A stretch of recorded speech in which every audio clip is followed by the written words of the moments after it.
नमस्कार साथियों, मैं आपका साथी राजपाल चौधरी स्वागत करता हूं सभी नौजवान और विद्वान साथियों का स्टडी एग्जाम एकेडमी में। सभी साथी लाइव जुड़ जाएं। साथियों, जैसा कि आप सभी को पता है कि जो सुबह का जो नाश्ता होता है साथियों, उसको मारवाड़ में बोलते हैं सिरावण। ये राजस्थान आर्ट्स और कल्चर में, कला संस्कृति में आपने पढ़ा भी होगा कि मारवाड़ में जो सुबह का भोजन होता है उसे बोलते हैं सिरावण, यानी शाम का बचा हुआ खाना सुबह लोग खाते हैं। और जो शाम का जो भोजन होता है उसे बोलते हैं ब्याड़ू। क्या बोलते हैं भाई? ब्याड़ू। तो सुबह का जो सिरावण है वो हम करते हैं राजस्थान जीके के साथ में, सुबह 10 बजे क्लास होती है। और शाम का जो भोजन होता है, जो ब्याड़ू होता है, वो इस समय हम शाम को 8 बजे करते हैं, अपनी लाइव क्लास चलती है। सभी साथी जुड़ जाएं। दोनों टाइम जो अपनी क्लास हो रही है यूट्यूब पर बिल्कुल निःशुल्क, उसका आप लाभ उठाएं। पशु परिचर भर्ती को लेकर हम मैदान में डटे हुए हैं। अपने एप्लीकेशन में भी क्लासें चल रही है। आप सभी को पता होगा कि जनरल साइंस है, चाहे मैथ, राजस्थान जीके है, इसके अलावा बी पार्ट की सारी अलग अलग क्लासें चल रही है, तो आप वहाँ से भी पूरी डिटेल से भी पढ़ सकते हैं। पहला सवाल देखो आपके सामने। इस क्लास में हम टॉप 50 सवाल कवर करेंगे। चित्तौड़गढ़ दुर्ग के प्रथम साके के समय मेवाड़ का शासक कौन था? चित्तौड़गढ़ दुर्ग कहाँ पर है भाई? चित्तौड़गढ़ में है कि गढ़ तो चित्तौड़गढ़ बाकी सब गढ़ैया।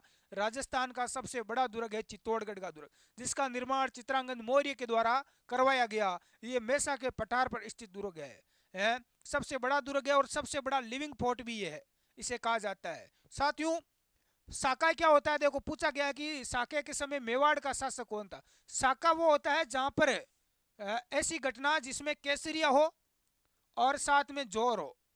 समझ रहे हो ना आप? यानी कि जब युद्ध होता था तो पुरुष क्या करते थे? अरे क्षत्रिय वीर केसरिया वस्त्र धारण करके युद्ध करते हुए शहीद हो जाते, और महिलाएं पीछे से अपने स्वाभिमान की रक्षा के लिए जोर कर लेती है। इस घटना को साका कहा जाता है। तो साथियों, यहाँ पर पूछा गया है कि हमीर, रतन सिंह, विक्रमादित्य या उदय सिंह, जब चित्तौड़ का प्रथम साका हुआ था उस समय मारवाड़ का शासक कौन था? इस सवाल का जवाब दे दो भाई मुझे। एक सवाल मैं आपको पूछता हूं और ये इनाम वाला सवाल है। जो विद्यार्थी उसका उत्तर बताएगा उसको इनाम दिया जाएगा 500 रुपये। 500 रुपये का इनाम दिया जाएगा। नीचे कमेंट कर देना कि जब चित्तौड़गढ़ दुर्ग का पहला साका हुआ था उसमें मारवाड़ का शासक कौन था? मारवाड़ का। और इसमें पूछा गया है मेवाड़ का। बता देना। देखे, मारवाड़ का। चित्तौड़ का तो था रतन सिंह। कौन था भाई? रतन सिंह। रावल रतन सिंह शासक थे। ठीक है, रावल शाखा के ये अंतिम शासक। उसके बाद में सिसोदिया वंश आ जाता है यहाँ पर। साथियों, चित्तौड़ दुर्ग में 3 शाखे हुए हैं। बाद में चित्तौड़ दुर्ग का यहाँ पर सुपड़ा साफ ही कर देते हैं ताकि कोई सवाल आपका छूटे नहीं। चित्तौड़ दुर्ग में 3 शाखे हुए हैं। पहला शाखा हुआ था 1303 में। ये कब हुआ था? प्रथम शाखा 1303 में। दूसरा शाखा कब हुआ था? दूसरा हुआ था 1534 और 35 में। 1534-35। और तीसरा हुआ था 1567-68। गुरुजी, ये 67-68 क्यों लिखा रहे हो? ऐसे क्या एक साल तक चलता ही रहा? अरे 1567 में सेना आई थी, आक्रमण हुआ, 1 साल तक घेराबंदी रही दुर्ग की। 1568 में दुर्ग को जीता, यानी एक साल तक यहाँ पर घेराबंदी रही। ऑप्शन में यदि मिलता है तो 1568 ही आपका राइट हो जाएगा, है ना? अब देखो साथियों, जब चित्तौड़ दुर्ग का प्रथम शाखा हुआ था 1303 में, उस समय रतन सिंह शासक थे। इन्होंने केसरिया धारण किया, युद्ध करते हुए शहीद हो गए। पीछे जो इनकी महारानी थी, रानी पद्मिनी, आपने सभी ने सुना होगा, रानी पद्मिनी ने यहाँ पर जोर किया। ठीक है, ये भी पूछा जा सकता है। और यहाँ पर आक्रमण किसने किया था? आक्रमण किसने किया था? तो अलाउद्दीन अलाउद्दीन खिलजी ने। यह दिल्ली का सुल्तान था, दिल्ली का सुल्तान अलाउद्दीन खिलजी, जिसने यहाँ पर चित्तौड़ दुर्ग पर आक्रमण किया और इस दुर्ग को जीता 1303 में। अब देखो 1534 और 1535 में यहां पर देखो शासक कौन था। जब 1534 और 35 में दूसरा शाखा हुआ था साथियों चित्तौड़गढ़ दुर्ग का, उस समय जो चित्तौड़ का जो शासक था वो था साथियों विक्रमादित्य। कौन था? विक्रमादित्य। ये यहाँ पर बच्चा था छोटा। और इस समय यहाँ पर जो पूरी कमान संभाली थी वो संभाली थी इनकी माता हाड़ी रानी कर्मावती ने। हाड़ी रानी कर्मावती ने यहाँ पर जोर किया था। आप सभी को पता है सबसे बड़ा जोर हुआ था ये। 16,000 महिलाओं ने आत्महत्या कर ली थी आग के अंदर कूदकर। और इस समय जो आक्रमण किया था वो गुजरात के बाज बहादुर ने किया था। आप सभी को पता है हाड़ी रानी कर्मावती ने हुमायूं को राखी भी भेजी थी, लेकिन हुमायूं सहायता करने नहीं पहुंच सका क्योंकि हुमायूं खुद कालिंजर युद्ध में व्यस्त था। 1567 और 68 में इस समय आक्रमण किया था चित्तौड़ दुर्ग पर। जो शासक थे वो थे उदय सिंह जी और महाराणा प्रताप के पिता, और आक्रमण किया था अकबर ने। मुगल बादशाह अकबर ने आक्रमण किया और उस दुर्ग को जीता, और यहाँ पर कत्लेआम का आदेश भी दिया था। आप सभी को पता है, जितने भी नागरिक थे इस दुर्ग में उन सबका बाद में कत्ल कर दिया गया। हाँ, तो ये चीजें आपको बेसिक है वो पता होनी चाहिए भाई। चलो अगला सवाल देख लेते हैं। अगला सवाल है कि बसवा, लालसोट, महुआ और सिकाई तहसीलें राज्य के किस जिले के अंतर्गत आती है? सीकर, कोटा, अलवर या दौसा? बसवा, लालसोट, महुआ और सिकाई तहसीलें किस जिले के अंतर्गत आती है भाई? तो ये आपकी आती है दौसा जिले के अंतर्गत। कौन सा जिला है? दौसा। डी आंसर अपना राइट हो जाएगा।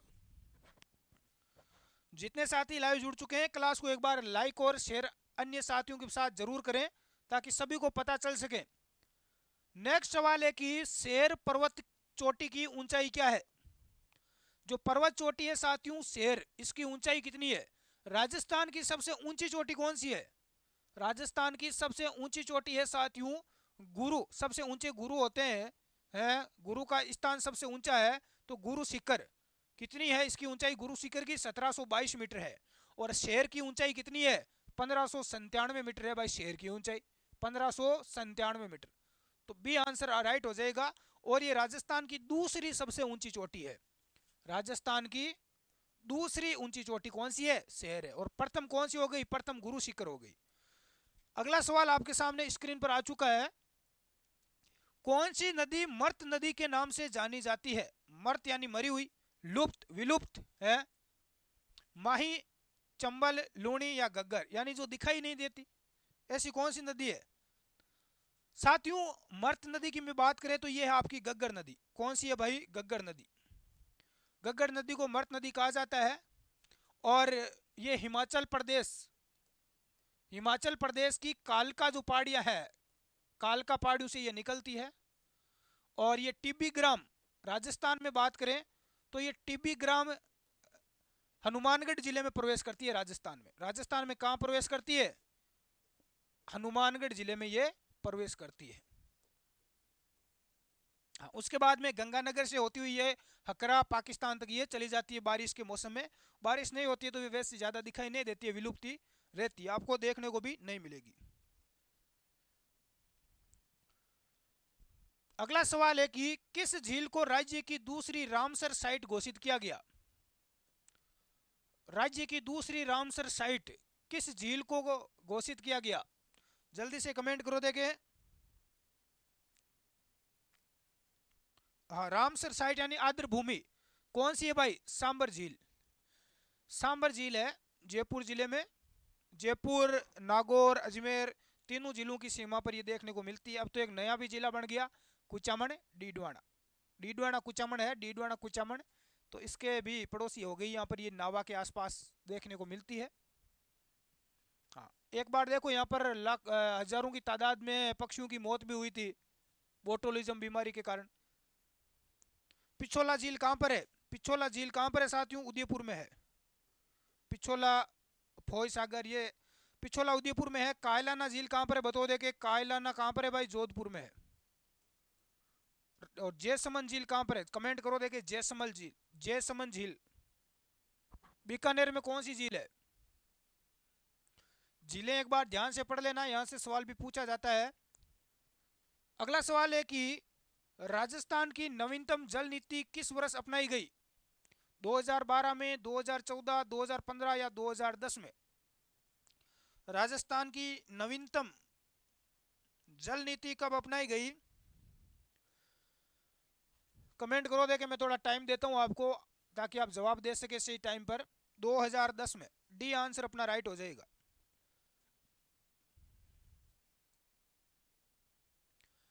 अगला सवाल है कि राजस्थान के सर्वाधिक क्षेत्र पर निम्न में से कौन सी मृदा पाई जाती है? बताओ देखे, कमेंट करो जिसको भी उत्तर आ रहा है।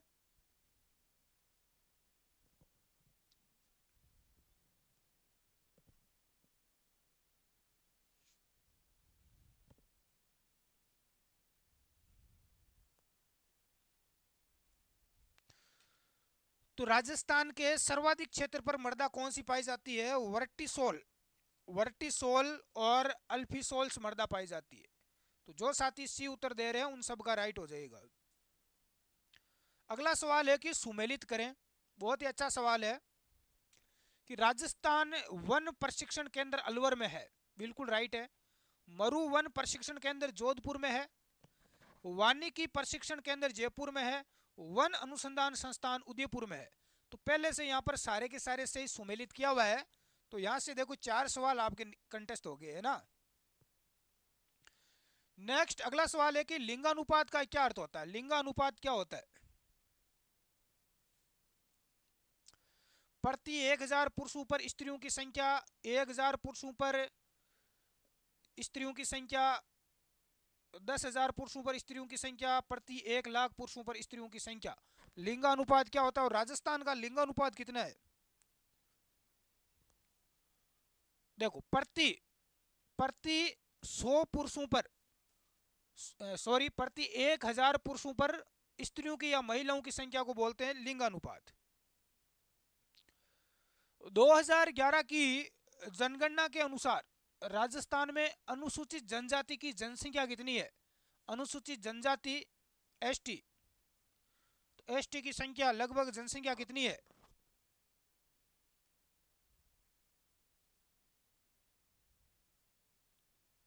तो ये लगभग साथियों 92.38 लाख है। ए आंसर अपना करेक्ट हो जाएगा।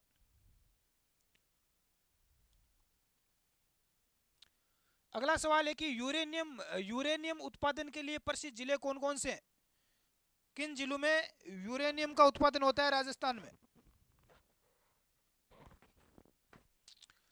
यूरेनियम उत्पादन के लिए जिले हैं डूंगरपुर, बांसवाड़ा। तो बिल्कुल डूंगरपुर और बांसवाड़ा हो जाएंगे। डूंगरपुर और बांसवाड़ा आप सभी को पता है राजस्थान के सबसे दक्षिण जिले हैं जहां से कर्क रेखा गुजरती है। कौन सी रेखा गुजरती है? कर्क रेखा। अगला सवाल आपके सामने आ चुका है। राजस्थान से गुजरने वाले निम्न राष्ट्रीय राजमार्गों में से कौन सा राजमार्ग राजस्थान में सर्वाधिक लंबा है? राजस्थान का सर्वाधिक लंबा राजमार्ग कौन सा है? राष्ट्रीय राजमार्ग पूछा गया है। जो राष्ट्रीय राजमार्ग गुजरते हैं राजस्थान में से, राज्य राजमार्ग नहीं, राष्ट्रीय राजमार्ग। 11, 12, 15 या 8 सबसे लंबा राष्ट्रीय राजमार्ग कौन सा है? तो सबसे लंबा है राष्ट्रीय राजमार्ग संख्या 15। सी आंसर अपना राइट हो जाएगा। निम्न जिलों में से कौन सा एक राजस्थान में गन्ने का सबसे बड़ा उत्पादक जिला है? सबसे ज्यादा गन्ना राजस्थान के कौन से जिले में होता है?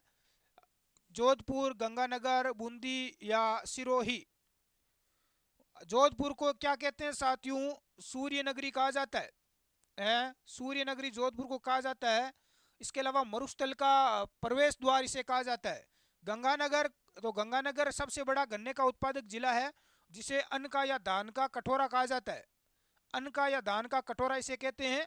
रेगिस्तानी जिलों का सबसे संपन्न ये जिला आपको देखने को मिलेगा।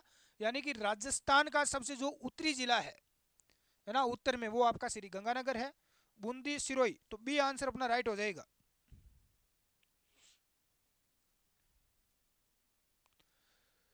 अगला सवाल है कि राजस्थान के टोंक जिले के अविका नगर में केंद्रीय भेड़ और ऊन अनुसंधान संस्थान की स्थापना किस वर्ष हुई? आप सभी को पता है कि केंद्रीय भेड़ और ऊन अनुसंधान संस्थान कहां पर है? ये अविका नगर टोंक में है। इसकी स्थापना कब हुई? 1961, 62, 63 या 1964 में?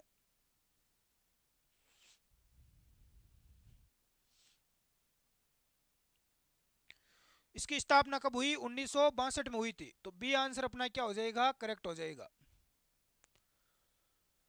कौन सा शहर राज्य का मैनचेस्टर कहलाता है? मैनचेस्टर क्या होता है बताओ देखें। भीलवाड़ा, जयपुर, कोटा या उदयपुर? मैनचेस्टर यानी वस्त्र नगरी जिसे कहा जाता है। सर्वाधिक वस्त्र का उत्पादन होता है, वस्त्र नगरी जिसे कहा जाता है। तो मैनचेस्टर या वस्त्र नगरी कहा जाता है भीलवाड़ा को। किसको कहा जाता है साथियों? भीलवाड़ा को कहा जाता है। जो भी साथी भीलवाड़ा बता रहे हैं सभी का राइट है। राजस्थान शहरी अवसंरचना विकास परियोजना किस वर्ष शुरू की गई?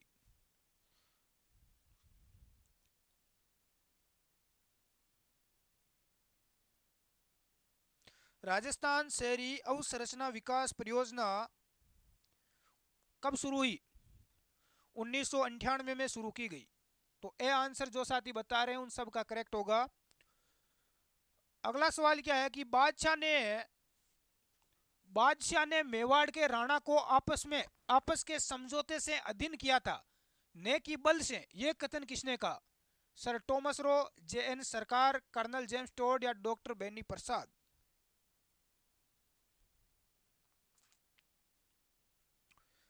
जो दिल्ली के जो मुगल बादशाह थे उन सभी ने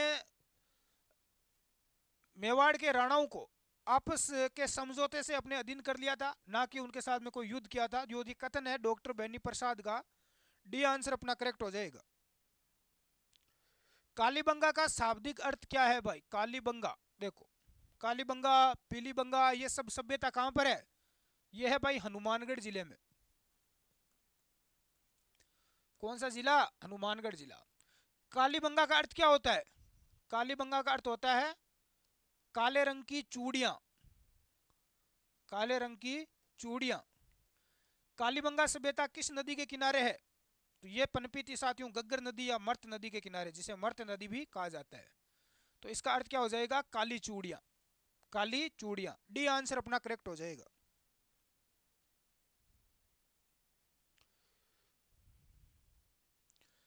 अगला सवाल है कि किस स्थल को ताम्रवती नगरी के नाम से जाना जाता है? ताम्रवती नगरी, बेराठ, बेराठ सभ्यता कहां पर है भाई? बेराठ जयपुर, बेराठ कहां की है? जयपुर। आहड़, आड़ सभ्यता कहां पर है? आहड़ पूछा जाए तो उदयपुर में। कालीबंगा हनुमानगढ़ जिले में, अभी हमने बात की थी हनुमान का गढ़, हनुमान जी का गढ़। और बागौर सभ्यता कहां पर है? बागौर भीलवाड़ा में। बागौर कहां पर है? भीलवाड़ा में। तो ताम्रवती नगरी कहते हैं आहड़ उदयपुर को। किसको कहते हैं भाई? आहड़ उदयपुर को। तो बी उत्तर अपना करेक्ट हो जाएगा। जो भी साथी बी बता रहे हैं, आई होप, आशा करता हूं कि सभी साथियों का राइट आ चुका है। अगला सवाल है कि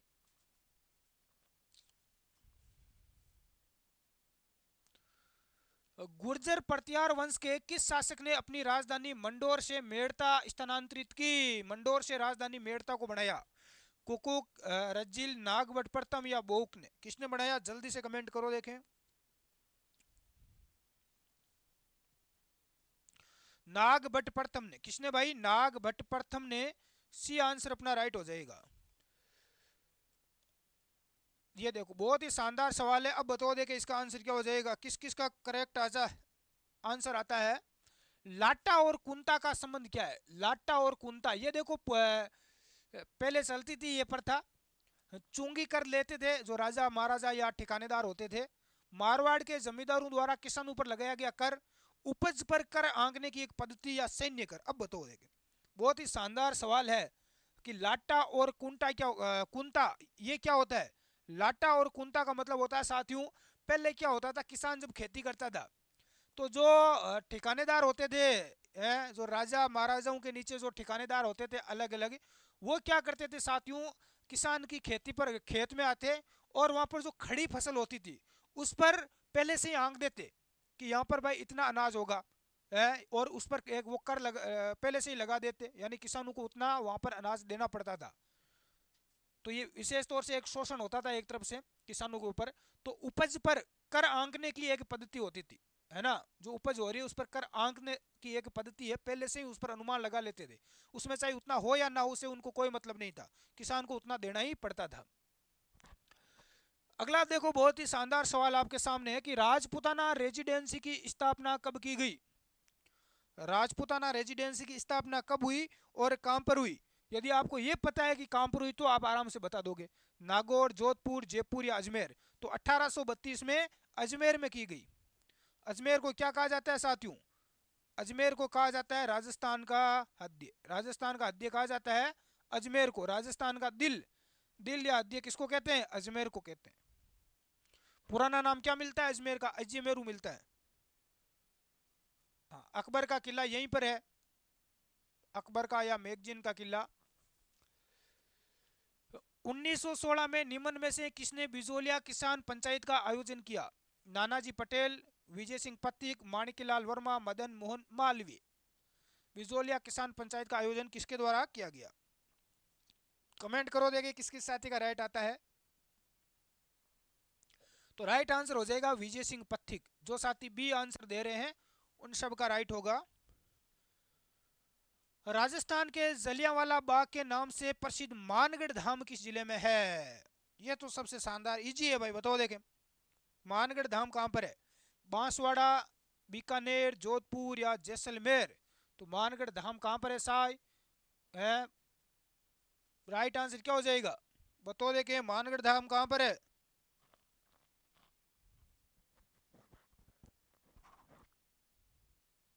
मानगढ़ धाम कहां पर है? कमेंट करना, देखें किसका राइट आता है।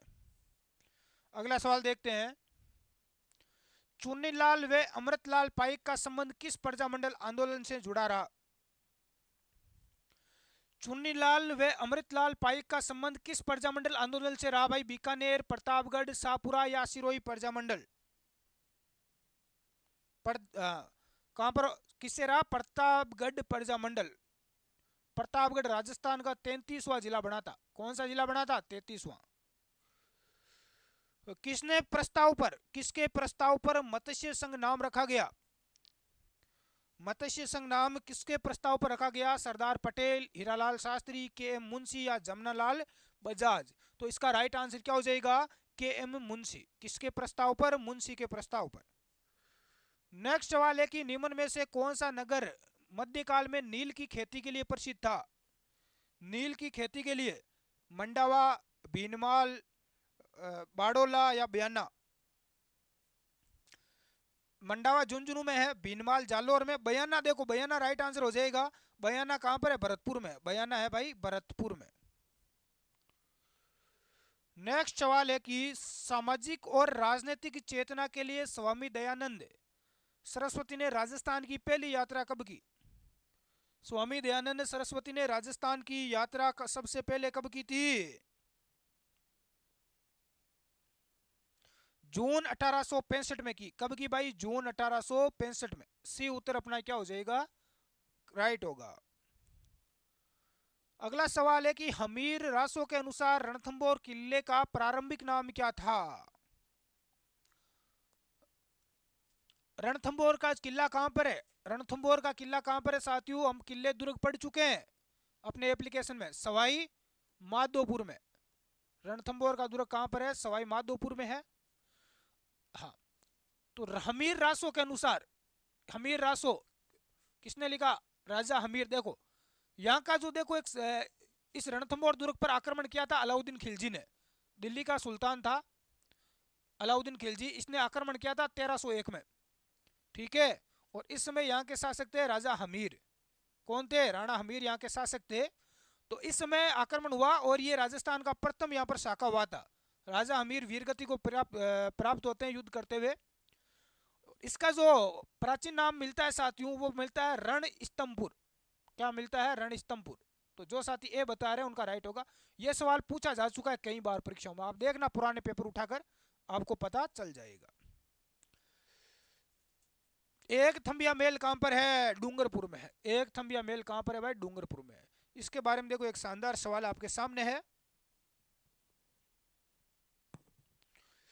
डूंगरपुर के एक थंबिया मेल को चारों ओर से घेरने वाले 4 मेलों में से एक नहीं है। एक थंबे का मेल है डूंगरपुर में, उसके चारों ओर से 4 मेल बने हुए हैं चारों ओर। विजय निवास, उदय निवास, उदय विलास, हुकुम निवास या खुमान निवास? तो इनमें से कौन सा नहीं है मेल? तो इसमें से हुकुम निवास नहीं है। कौन सा नहीं है भाई? हुकुम निवास नहीं है। बाकी विजय निवास, उदय निवास, खुमान निवास ये आपको देखने को मिलेंगे। सी उत्तर इसका करेक्ट हो जाएगा। राजस्थानी चित्रकला का सबसे पहले वैज्ञानिक विभाजन किसने किया? राजस्थानी चित्रकला का सबसे पहले वैज्ञानिक विभाजन किसके द्वारा किया गया? पंडित द्वारका प्रसाद शर्मा, आनंद कुमार स्वामी, शोभागमल गहलोत, राय कृष्णदास? तो राइट आंसर हो जाएगा आनंद कुमार स्वामी के द्वारा। बी उत्तर अपना राइट होगा। राजस्थान का मोलेला गांव किस हस्तकला के लिए प्रसिद्ध है? मोलेला गांव है कहां पर ये बताओ पहले तो। मोलेला गांव साथियों है ये राजसमंद जिले में है। कहां पर है भाई? राजसमंद जिले में है मोलेला गांव। किसके लिए प्रसिद्ध है? टेराकोटा, मीनाकारी, बलू पोट्री या थेवा कला? थेवाकला प्रसिद्ध है प्रतापगढ़ जिले की। कहाँ की है? प्रतापगढ़ की है। और मोलेला गांव है टेराकोटा के लिए प्रसिद्ध। किसके लिए प्रसिद्ध है? टेराकोटा के लिए। देखो अगला सवाल आभूषणों से संबंधित है। ये आभूषण तो बिल्कुल चीजें बेसिक चीजें हैं और आपको याद भी रह गई होगी। अब देखो, जेला, जमेला, पीपल पन्ना, अंगोटिया किस अंग के आभूषण है? जेला, जमेला, एक देखो मारवाड़ी, राजस्थान में राजस्थानी एक सॉन्ग भी है इसके ऊपर बना हुआ, बहुत अच्छा सॉन्ग है। कान, गला, हाथ या अंगुली। तो जेला, जमेला, पीपल पन्ना, अंगोटिया ये सब कान में पहने जाते हैं। कहाँ पहने जाते हैं साथियों? कान के आभूषण है। नेक्स्ट सवाल है कि किसकी स्मृति में तिलवाड़ा पशु मेला आयोजित किया जाता है? तिलवाड़ा पशु मेला कहाँ लगता है? सुबह हम पढ़ चुके हैं क्लास में, बाड़मेर में। कहाँ पर लगता है? बाड़मेर में। किस नदी के किनारे लगता है ये लूणी नदी के किनारे लगता है ना, लूणी नदी के किनारे। तिलवाड़ा पशु मेला रामदेव जी, तेजा जी, गोगा जी या मल्लीनाथ जी? तो मल्लीनाथ जी जो लोक देवता है, इनकी स्मृति में इस मेले का आयोजन किया जाता है। रामदेव जी का मेला कहाँ लगता है भाई? रामदेवरा। रामदेवरा कहाँ पर है? रुणेचा, रुणेचा जैसलमेर में लगता है। तेजा जी का मेला कहाँ लगता है? परबतसर में लगता है, वीर तेजा पशु मेला परबतसर। गोगा जी का कहाँ लगता है? गोगा मेडी हनुमानगढ़ जिले में। बुड्ढी तीज कब मनाई जाती है बताओ। देखें यह भी सवाल कई बार पूछा जाता है परीक्षाओं में, पुराना सवाल उठा के लाया हूं मैं, कई सवाल ऐसे हैं जो बार बार रिपीट होते हैं। बुड्ढी तीज मनाई जाती है भाद्रपद, कौन सा महीना है बताओ। देखे शुक्ल तृतीया, भाद्रपद कृष्ण तृतीया, शुक्ल तृतीया, कृष्ण तृतीया, श्रावण, भाद्रपद। ये तो देखो बुड्ढी तीज कब मनाई जाती है बताओ। देखे ऑप्शन आपके सामने है, ऑप्शन आपके सामने है, इसका आंसर कमेंट करना है किस किस विद्वान साथी का राइट आंसर आता है। बुड्ढी तीज कब मनाई जाती है? तो आज की क्लास में टोटल 34 सवाल थे और इनमें से कितने सवाल आपके राइट हुए हैं आप कमेंट करके ज़रूर बताएं कि भाई आपका स्कोर कितना रहा, आपके कितने राइट हुए हैं। क्लास कैसी लगी कमेंट करके आप ज़रूर बताएं। इसकी पीडीएफ चाहिए तो आप हमारे स्टडी एग्जाम एकेडमी के टेलीग्राम ग्रुप या व्हाट्सएप ग्रुप में जुड़ सकते हैं साथियों। धन्यवाद, जय हिंद, मिलते हैं मॉर्निंग में।